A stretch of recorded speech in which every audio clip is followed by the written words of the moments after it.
Bombo at mga Kastar Nation, bago tayo umusad sa iba pang malalaking balita ngayong Miyerkules Santo, may makakausap muna tayo ang Secretary General ng National Union of People's Lawyer, Attorney Jocelyn Dainla. Magandang araw po sa inyo, si Bombo Dennis Hamito po ito, and together with me, si Bombo Jaira Hanggayo. Kuha muna lamang po kami ng mga update. Humiling na kasi itong inyo pong grupo ng tulong sa National Bureau of Investigation laban doon sa mga online harassment laban doon sa mga nagsampa ng reklamo laban kay dating Pangulong Rodrigo Duterte. At ano na po so far ang narating po nito at mga development na rin, Attorney? Ang matatandaan natin pagkatapos arestuhin si dating Pangulong Duterte noong March 11, nagsimula yung napansin nating online coordinated harassment campaign laban dun sa aming mga kliyente. Ito yung mga biktima ng war on drugs na bahagi ng Rise Up for Life and for Rights. At yung atake na dinanas nila sa social media, hindi lang limitado sa mga kliyente namin, maging yung isa naming abogado na si Attorney Chrissy Conti na tumatayong abogado nila doon sa kaso natin sa International Criminal Court. At marami sa mga ataking ito talagang malala. Yung mga images, for example, or mga litrato na kinunan habang sila ay nagpaprotesta, hawak-hawak yung litrato ng kanilang mga kapamilya, ay dinoktor, binago, no? Minanipulate yung mga images, tapos kung ano-anong mga paratang yung sinasabi laban sa kanila. Yung isa sa mga kliyente namin, meron pang ang isang content creator, no? Or vlogger na nag-claim na siya raw ay pinalalabas na dating karelasyon ng kliyente namin. Hindi naman. Malinaw na ang tinutukoy niya dun sa litrato na hawak-hawak niya ay yung litrato ng kapatid niya na pinaslang sa ilalim ng war on drugs. So ilan lang to doon sa mga na-observe natin no, na atake. At lumikha ito ng pagkaligalig ng matinding takot sa mga kliyente namin at maging dun sa isa naming colleague nga, si Attorney Chrissy Conti. Kung kaya nagpasya kami na tulungan yung Rise Up for Life and for Rights at yung mga kliyente namin na humingi ng investigasyon mula sa National Bureau of Investigation Cybercrime Division para malaman no, yung identities ng mga nasa likod ng mga ataking ito. Attorney, initially meron na pala kayong 4 na pamilyang na i-dokumento. Is it possible na madagdagan pa ho ito at yung mga karagdagang impormasyon ay may, kumbaga, sapat na ho ba ito o may mga patuloy pa ho kayong ginagawang gathering ng information, Attorney? Alam mo, kung magpatuloy yung ganitong klaseng harassment campaign at dumami yung mga kliyente naming apektado, hindi namin sinasarahan yung posibilidad na lumapit muli at magsampa ng complaint. Kasi ang layunin namin dito mapanagot no, yung mga perpetrators ng ganitong klaseng pag-atake, dahil hindi lang ito lumilikha ng takot sa kanila, kung hindi humahadlang din dun sa isinasagawa naming pursuit of accountability, dahil sa totoo lang naman, ito ay usapin, di ba, ng hustisya. At ang pinaglalaban nila ay hustisya. At yung gustong mangyari dito, ng mga nasa likod ng mga atake, ang difficulty nga natin dyan, ano yan these are both paid hacks or trolls or real individuals, di ba? At dapat mapagbayad talaga sila, no? At mapigilan sa pagpapatuloy no, na ginagawa nilang mapaminsala talaga. Okay, Attorney, so yung pagpapatulong po ninyo sa National Bureau of Investigation para dito sa pag-iimbestiga yung issue ho ng online harassment, eventually, gagamitin din ba ninyo ito para may i-file formally yung kaso sa korte, halimbawa, Attorney? Actually, preliminary step yung investigation. Kasi sa ngayon, kailangan namin ng verified identities no, ng mga perpetrators. At yung impormasyon nga ay kailangan namin. At ang may capacity para isagawa ito or makuha ang mga impormasyon na ito ay ang NBI. Kung kaya sa kanila kami lumapit no, para makatulong. At yung ikakaso namin, syempre aaralin namin yan, susuriin namin kung ano yung pinaka magandang maikaso laban sa kanila. At sa batas naman natin, marami naman tayong mga options na pwedeng pagpili. Mm. May mga timeline na po ba kayo sa pag-file ng kaso with or without any recommendations of the National Bureau of Investigation?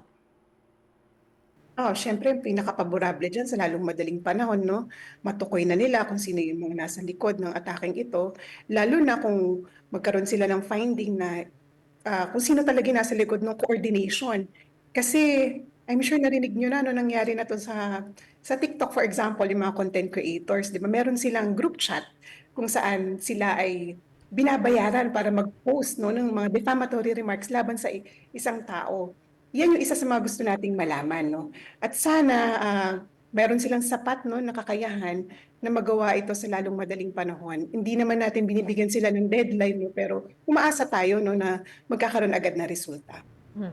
Maliban sa nababanggit niyo na sila ay posibleng paid trolls, ang mga Duterte supporters, may iba pa bang pattern na natukoy ng National Union of People's Lawyer Attorney? Ang nakita nating pattern dito yung paggamit ng disinformation para mangampanya laban doon sa mga biktima. So ginagawa silang targets ngayon 'no, sila na nga yung humihingi ng hustisya 'no, binabaliktad pa. Yung paggamit ng false narratives na talagang naglipa na nung panahon ni dating Pangulong Duterte ay nanunumbalik.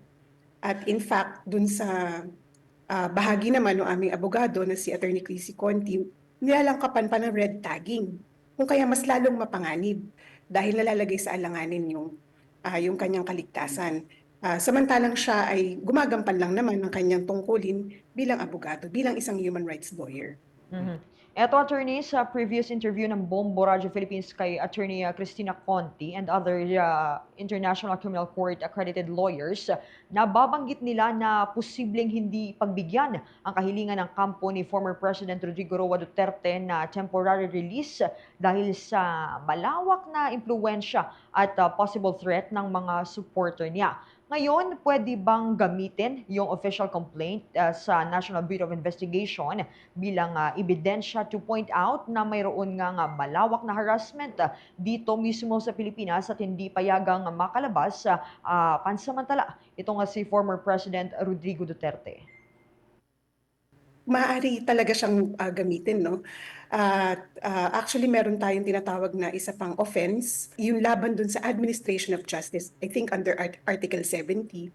At kasi kung napansin niyo 'di ba yung mga atake hindi lang yan, pinupukol dun sa mga biktima 'no, na kagaya nung mga kliyente namin sa Rise Up, kung hindi dun na rin sa mga judges ng ICC. Tino-troll nila ultimo yung mga social media accounts 'di ba nung,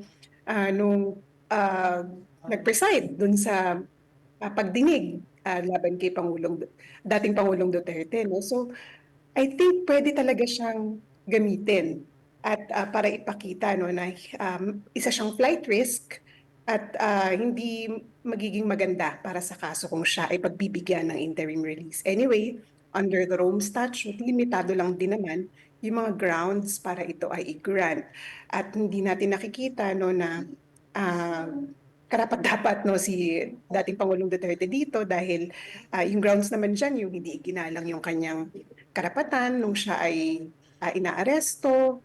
Wala naman tayong nakitang mga gano'ng paglabag.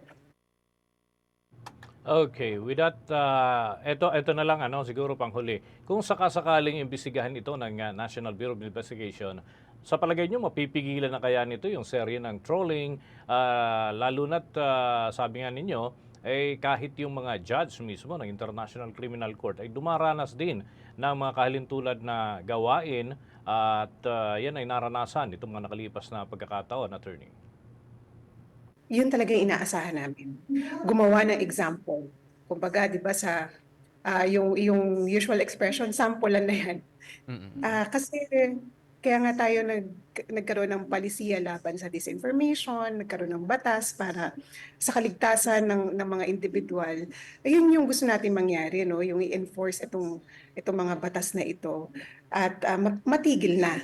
At dapat ma-realize din yung mga, hardline loyalists ni Duterte, yung mga nagpapagamit bilang paid hacks or trolls o kaya yung talagang marubdob lang yung kanilang mga sentimiento 'no, para kay dating Pangulong Duterte na mag-isip-isip sila dahil, mananagot sila, no? Kapag napatunayan, no, na sila yung nasa likod ng mga ganitong klaseng pag-atake. Okay, with that, maraming salamat po, Attorney Jocelyn Deila, National Union of People's Lawyers Secretary General. Thank you so much. Mga kabombo, mga ka-Star Nation, nakausap po natin itong Secretary General ng National Union of People's Lawyer, si Attorney Jocelyn Deila, at yan ay may kinalaman doon sa dinulog po nilang reklamo laban doon sa mga trolls na nagpapadala sa kanila ng mga unsolicited messages dyan sa kanilang mga kliyente at doon mismo sa mga nagrereklamo ng extrajudicial killings laban kay dating Pangulong Duterte. Samantala sa dagdag nating balita,